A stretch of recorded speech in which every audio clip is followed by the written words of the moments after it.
that anybody can meditate. And it doesn't have to be, and I say this all the time, I'm going to put this first comment up. You don't have to sit in a perfect Zen pose and meditate for 20 or 30 minutes or an hour or, however long people imagine. TV and documentaries often make it seem like when you meditate, it's got to be this perfect pose and your mind is perfectly clear and everything is so wonderful. But that isn't the case. Not everybody has the time. First of all, we live in a world where we are busy working and taking care of families and, going to the grocery store and running errands. And we just don't all have the time to sit and perfectly meditate. And our mind is busy with all those things we have to do. So that is what today is about. Starting this practice with everyone who has told me I can't meditate because I have a very busy mind myself. And my husband started meditating about 8 years ago, and he meditates every day for a few minutes, and that helps him.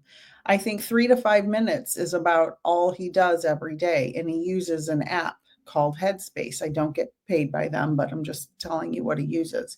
And that's a guided meditation. But there are many other ways to meditate. So if you have questions, if you're popping in, say hello. Hi, Holly. If you're popping in, say hello. And if you have questions about meditation, now I am not a certified meditation teacher, but I do have, kind of a working knowledge of a few things about meditation. And I just want to reiterate to everyone that everyone can take a few moments, a few deep breaths at any point in your day to quiet your mind. And right now, and I couldn't have timed this any better because I planned this before the latest worldwide news where we did some bad stuff. Our country, I don't want to say it on here, but you guys know what I'm talking about. So I planned this before that. So this timing couldn't be better. We are inundated with news, bad news, worse news, worse and worse and worse news constantly. So number one, turn the news off. I've been saying this a lot lately, and it's really important to limit the amount of information we are taking in a day that's negative, because the news is negative, negative, negative. It's been that way my whole life. It's getting worse every day. I have a couple of creators I follow on social media, and I get a couple of snippets, a couple minutes a day just to keep up, and that's it. And the rest of the time I turn it off.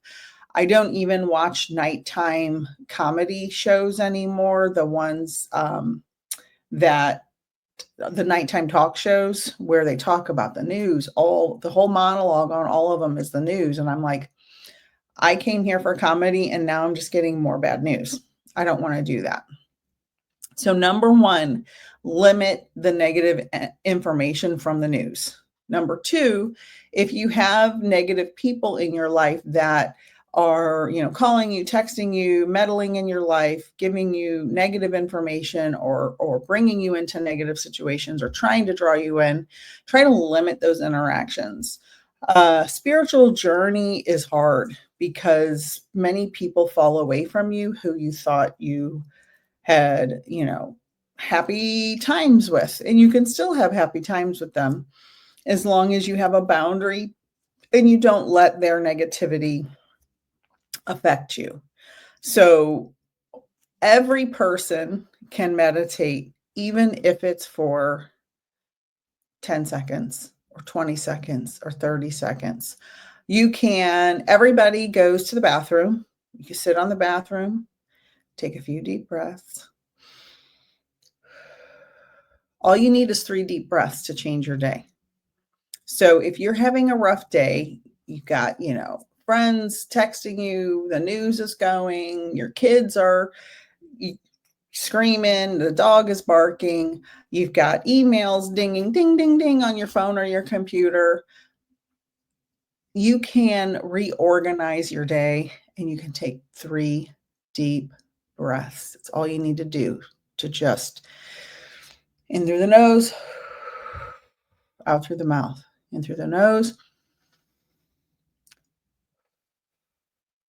out through the mouth, in through the nose. If that's all the time you have in a day, that's fine. That's fine. Just do that. Just do that. That's all you need to do to take a moment and shut your brain off for a moment. And then the more you do that, the more you will want to clear your mind, because we have so many thoughts pouring through our brain all the time. And that is what causes stress. I learned this from Eckhart Tolle, one of my favorite gurus, authors, people on earth. Our mind is what causes us more stress. It's the thoughts about things that we ruminate over and over and over. Our mind causes us stress. Thinking causes us stress. So when we take some deep breaths and pay attention to the breath. So the point of the deep breaths is, first of all, it resets your neurological system. But secondly, it takes your mind off the thoughts you are having and focuses them on the breath. You know, you could focus on a cloud in the sky and just look at that cloud. Just focus on the cloud. You can focus on an ant crawling across a picnic table. Anything to take your mind out of the constant train of negative thoughts. And so that's the point of meditation. We want to move away from negative thoughts. We want to move away from ruminating on things that we can't change in this moment. We want to become in the moment. If you have an animal or a small child in your life or ever have, think about the fact that your dog, your cat, your horse, your toddler, they're not worried about tomorrow. They're not worried about 5 minutes from now. They're in the moment. That's why I keep plants around. My plants are in the moment, and they're a grounding reminder to me that I have to stay in this moment.